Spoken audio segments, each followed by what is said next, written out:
దేవునికి మహిమ కలుగునుగాక. ప్రియులారా, దేవుని యొక్క పరిశుద్ధాత్మ ద్వారా ప్రేరేపింపబడి మీ ముందు నేను దేవుడు నాకు తెలియచేసిన సమాచారాన్ని మీకు ప్రకటించాలనే ఉద్దేశంతో మీ ముందున్నాను. చాలామందిలో ఏదో ఒకటి పొరపాట్లు ఉంటాయి. బైబిల్ చెప్పకనే చెప్పింది, అందరూ పాపము చేసి దేవుడు అనుగ్రహించు మహిమను పొందలేకపోయారు. మనుషుడు కనుక కొన్ని తెలిసి కొన్ని తెలియక మాట్లాడుతూ ఉంటారు. అన్నీ తెలిసిన వారు దేవుడు తప్ప ఈ లోకంలో ఎవరు లేరు.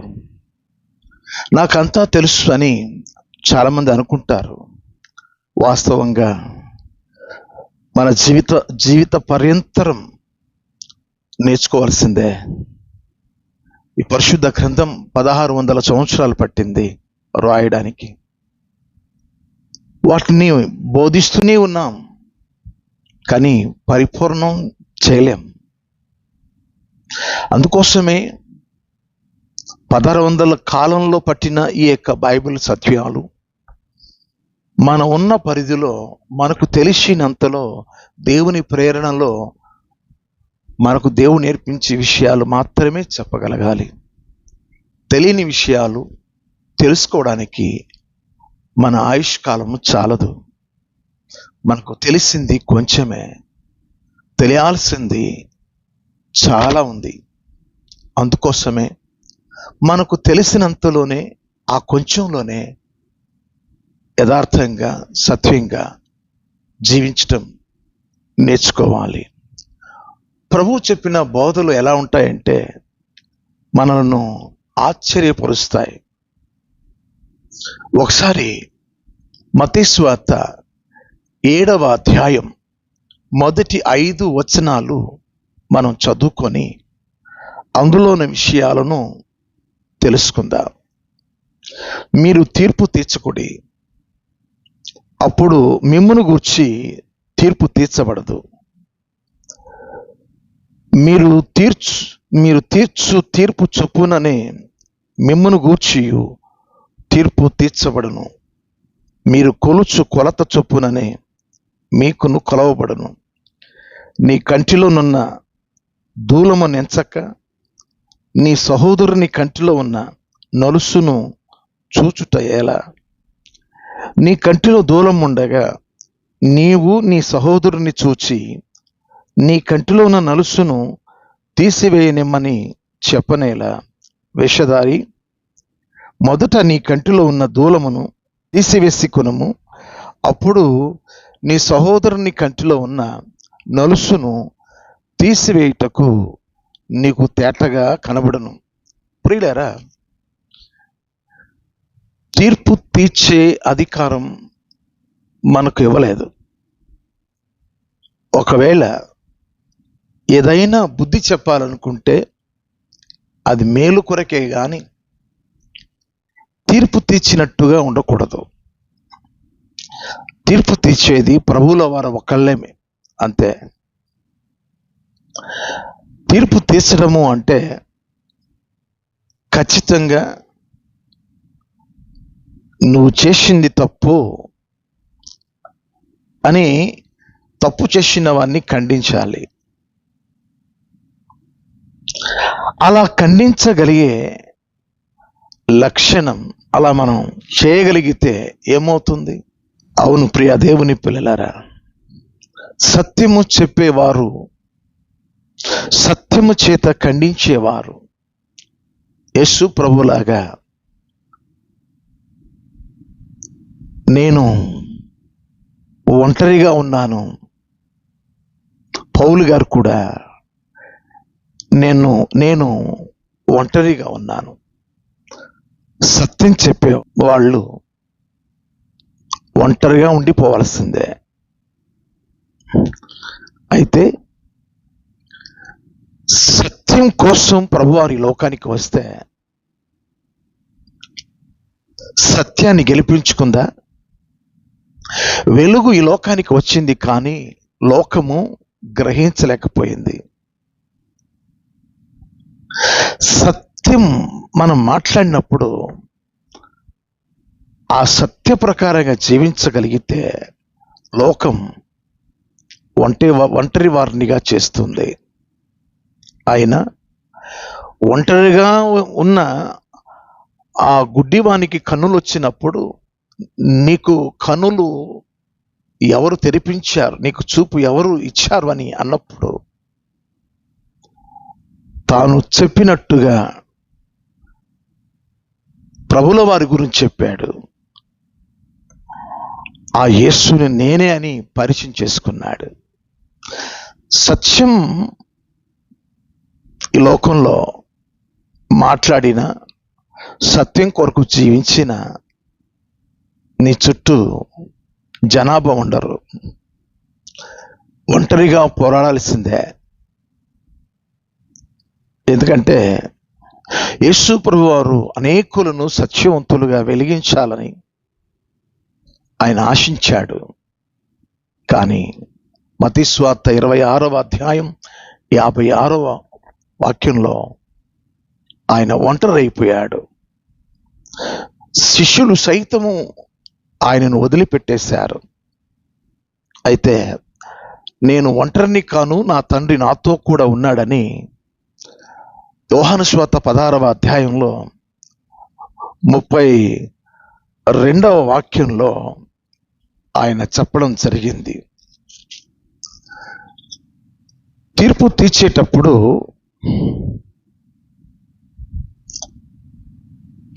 మనుషులు మనలను అసహించుకుంటారు. ఖచ్చితంగా తీర్పు చెప్పినప్పుడు, ఖచ్చితంగా సత్యం మాట్లాడుతున్నప్పుడు అసహించుకుంటారు.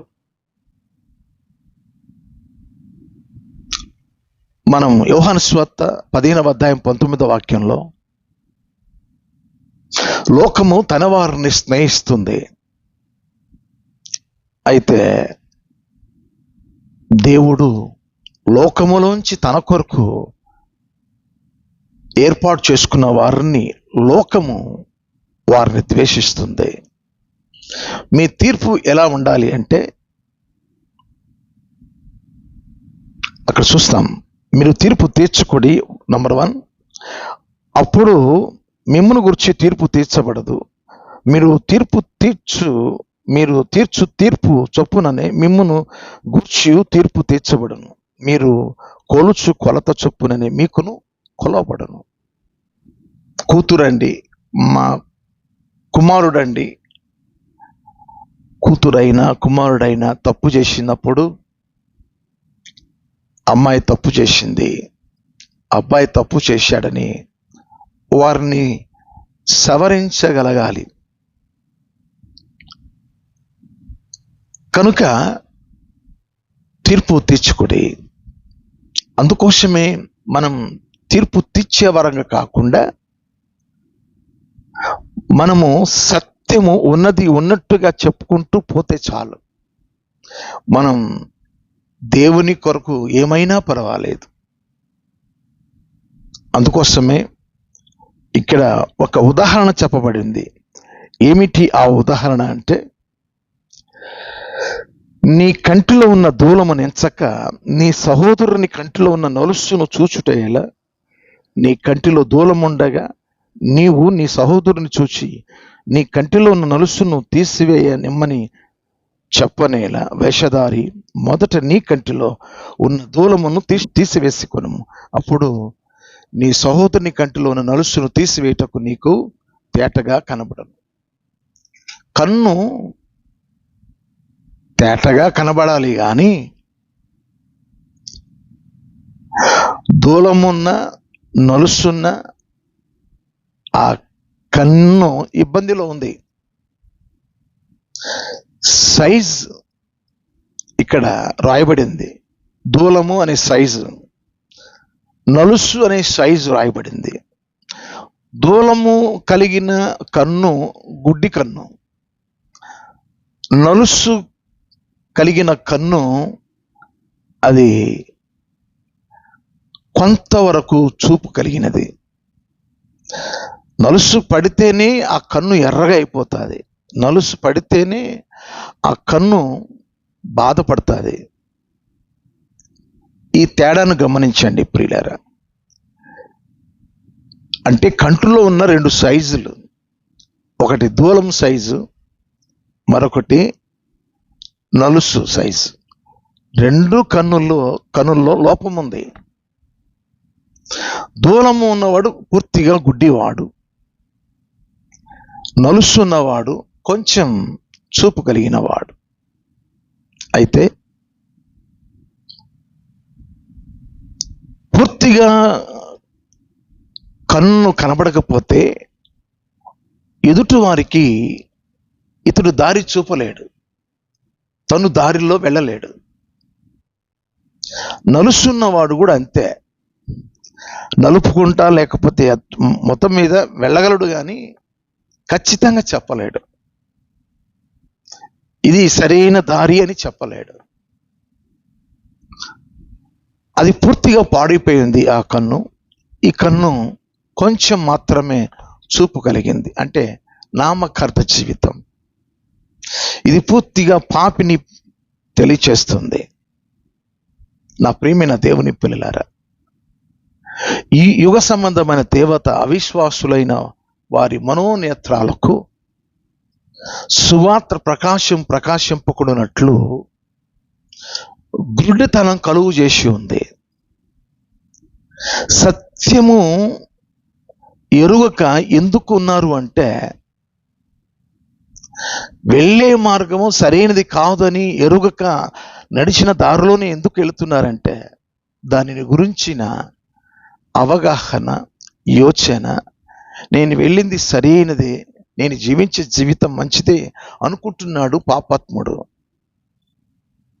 కానీ నామకార్థంగా నలుసు జీవితం, నామకార్థంగా చూస్తున్నాడు కానీ చూపులో స్పష్టత లేదు. అయితే ఈ గుడ్డివాడు ఏమంటున్నాడంటే, ఎదుటి వారి నలుసును తీయడానికి ప్రయత్నం చేస్తున్నాడు. వేషధారి, ముందు నీలో ఉన్న దూలాన్ని తీసేసుకో, అప్పుడు నీ కన్ను తేటగా ఉంటుంది, అప్పుడు ఎదుటివాని యొక్క నలుసును తీసేయచ్చు. దయచేసి కన్ను ఎలా ఉండాలి అనేది మన నిజ జీవితాన్ని గురించి మాట్లాడుతుంది. కన్ను మన జీవితాన్ని గురించి మాట్లాడుతుంది. మత్తయి సువార్త 6వ అధ్యాయం 22వ వాక్యం, దేహమునకు దీపము కన్నే గనుక నీ కన్ను తేటగా ఉండినెడల నీ దేహమంతయు వెలుగుమయమై ఉండును. 23వ వాక్యం, నీ కన్ను చెడినదైతే నీ దేహమంతయు చీకటిమయమై ఉండును.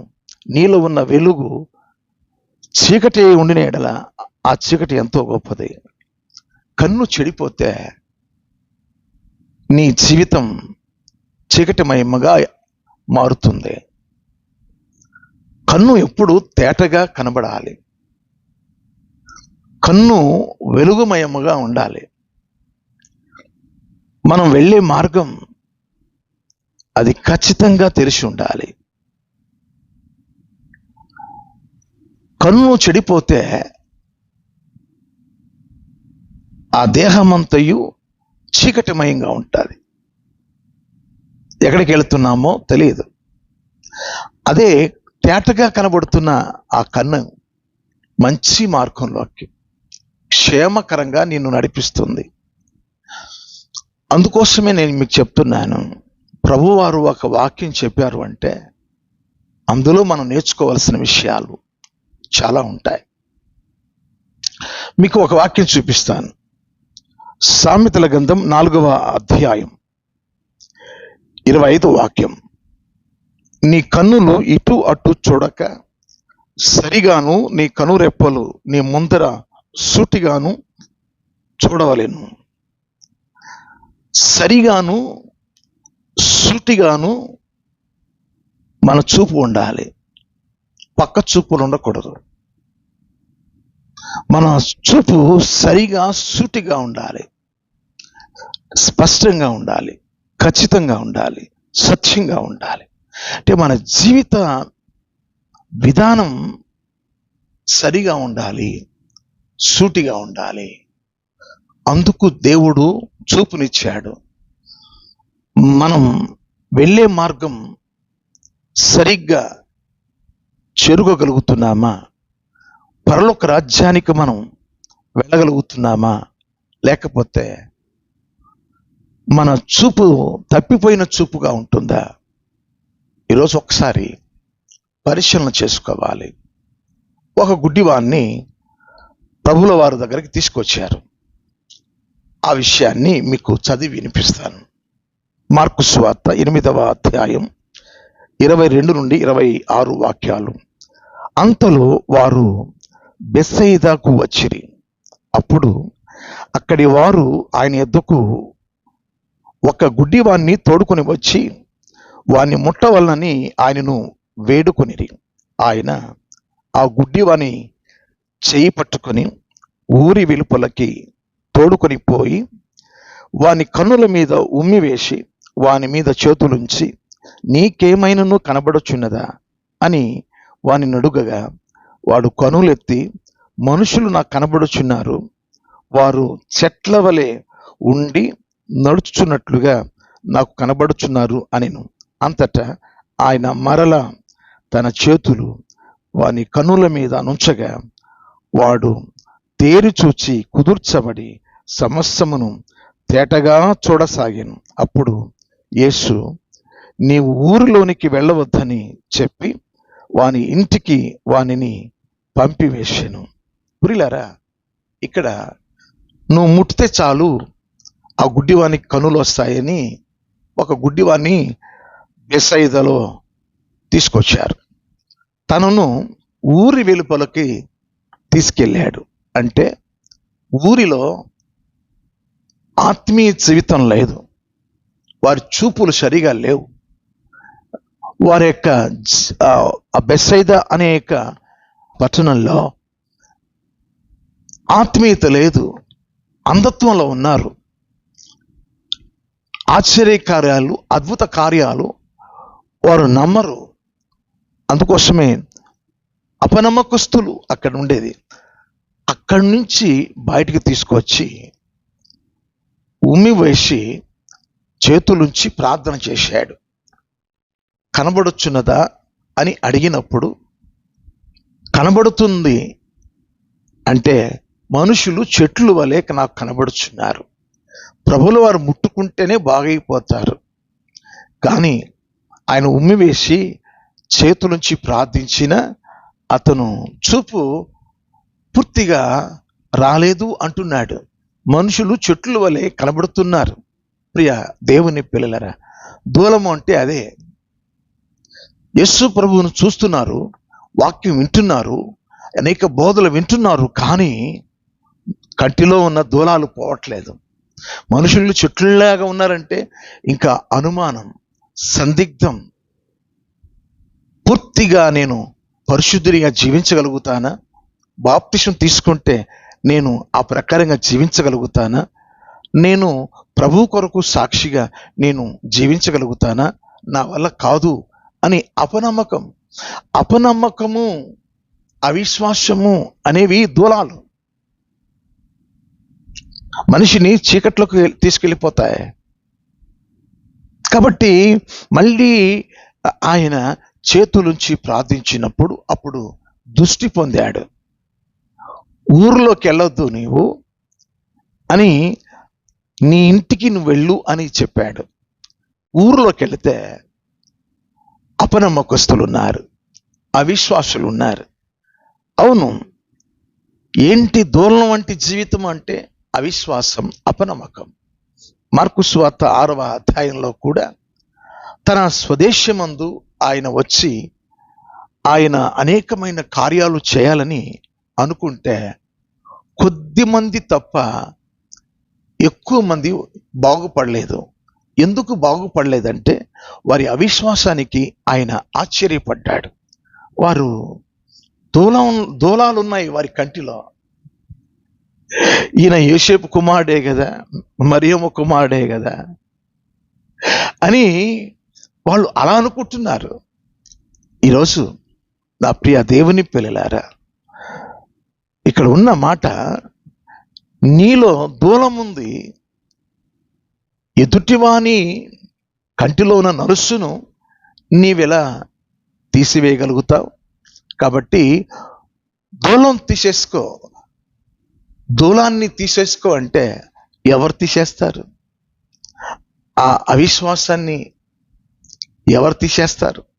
అందుకోసమే ఇర్మియా గ్రంథంలో ఓ చక్కని మాట ఉంటుంది ప్రియులారా. ఏం మాట ఉంటుందంటే నేను మీకు చదివి వినిపిస్తాను. ఎందుకంటే ఈరోజు దేవుడు మనతో చాలా స్పష్టంగా మాట్లాడుతున్నారు.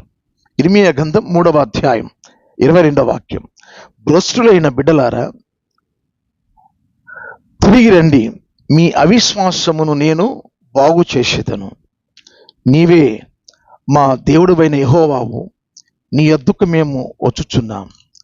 అవిశ్వాసాన్ని విశ్వాసంగా మార్చేది దేవుడే. కాబట్టి దూలము అంటే అవిశ్వాసం. అవిశ్వాసులు ఉన్న చోట చీకటి కార్యాలు ఉంటాయి. వాళ్ళు దేనిని నమ్మరు, జరిగిన వాటిని కూడా అనుమానిస్తారు. కాబట్టి అవిశ్వాసపు దూలాలు ఉన్నాయి చాలా మంది కళ్ళల్లో. ముందు ఆ విశ్వాసాన్ని ప్రభువు దగ్గరికి వెళ్ళి తీసేసుకోవాలి. ఇదిగో భ్రష్టులైన బిడ్డలారా, రండి రండి రండి, మీ అవిశ్వాసాన్ని నేను బాగు చేస్తాను. ప్రభువా, నేను వేటిని నమ్మలేకపోతున్నానయ్యా, నా విశ్వాసాన్ని తొలగించు. ప్రభు దగ్గరికే రావాలి. ఆయన విశ్వాసానికి కర్త అయిన దేవుడు. ఆయన కార్యాలు విశ్వాసంతో చూడాలి. విశ్వసించిన వారికి, కుమారి నీ విశ్వాసమే నిన్ను స్వస్థపరిచింది, కుమారి నీ విశ్వాసమే నిన్ను రక్షించింది. అవును, ఈరోజు నీ కనుదృష్టిలో ప్రభువారు విశ్వాసమును కర్త.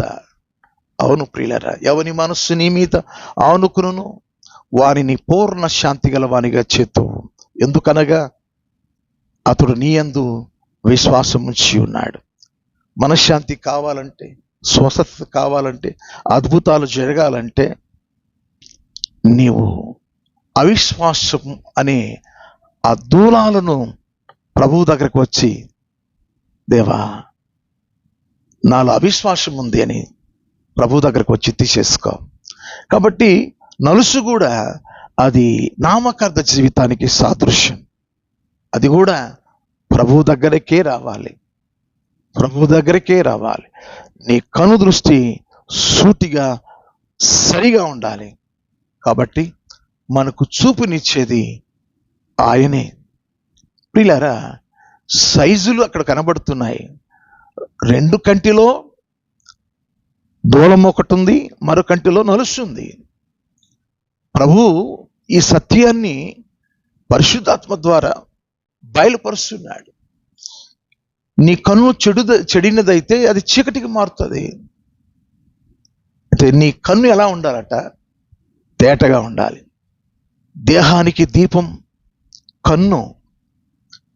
ఎవరి జీవితం కన్నులాగా వెలుగుమయంగా వెలిగించుకుంటారో, నేను లోకానికి వెలుగును, మీరును కూడా లోకానికి వెలుగై ఉన్నారు. ఆ వెలుగు మార్గంలో ఎవరైతే జీవిస్తారో వారు క్షేమంగా పరలోకానికి చేరుతారు. నలుసున్న ప్రమాదమే, దూలమున్న ప్రమాదమే. నలుసును తీసివేయడానికి, దూలము తీసివేయడానికి ప్రభువు దగ్గరికి రావాలి. ఈ 2 సైజులు మన కంటిలో చూపును కోల్పోయేటట్టు చేస్తాయి. కాబట్టి చూపునిచ్చే ప్రభువు దగ్గరికి వచ్చి, దేవా నాకు మంచి చూపునియ్యా, అయ్యా నీ మార్గంలో నేను నడుచుకుంటానయ్యా, అయ్యా నీ మార్గంలో నేను జీవిస్తానయ్యని ప్రభు దగ్గర మనం వేడుకోవాలి. అందుకోసమే వేషధారి అన్నాడు. వేషధారి, ముందు నీలో ఉన్న దూలాన్ని తీసేసుకో, అప్పుడు నీ కన్ను తేటగా ఉంటుంది. అప్పుడు ఆ నలుసు అనే ఆ చిన్న చిన్న పొరపాట్లు అప్పుడు నువ్వు చెప్పగలుగుతావు. అప్పుడు వారు ప్రభువు దగ్గరికి వచ్చి నలుసు వంటి చిన్న చిన్న తప్పిదాలను, సులువుగా చిక్కులు పెట్టు పాపాలను ఆ ప్రభువే తీసేస్తాడు. కాబట్టి ఈరోజు దాని యొక్క ఆత్మీయ అర్థాన్ని గురించి నేను మీకు తెలియచేశాను. కాబట్టి మన జీవిత కాలం అంతయు ఆత్మ సంబంధంగా ప్రభువు కొరకే జీవించాలని నేను ఆశిస్తున్నాను. మరొక మాట మీకు చెప్పాలని నా పరిశుద్ధాత్మ దేవుడు మీకు తెలియచేస్తున్నాడు. అది ఏంటి అంటే కొరింథీయులకు రాసిన 2వ పత్రిక 4వ అధ్యాయంలో నేను ఒక మాట నేను చదువుతున్నాను, చూడండి. 4వ అధ్యాయం 17వ వాక్యంలో చూడండి.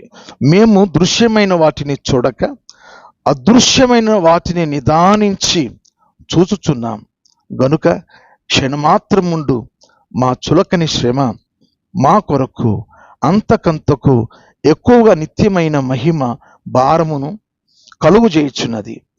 ఎలయనగా దృశ్యమైనవి అనిత్యములు, అదృశ్యమైనవి నిత్యములు.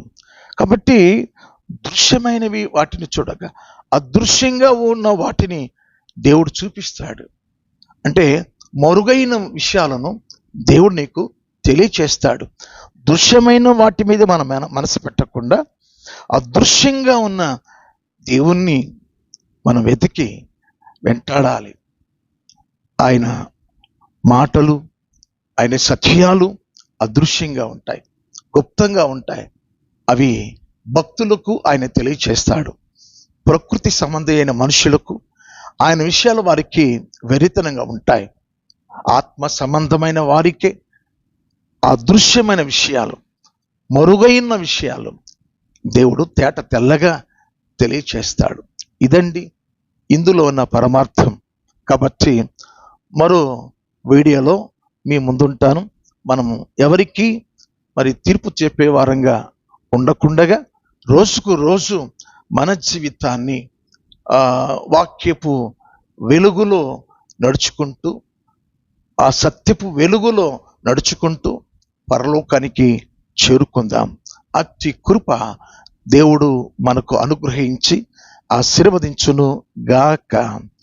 ఆమేన్. May God bless you. Thank you. Praise the lord.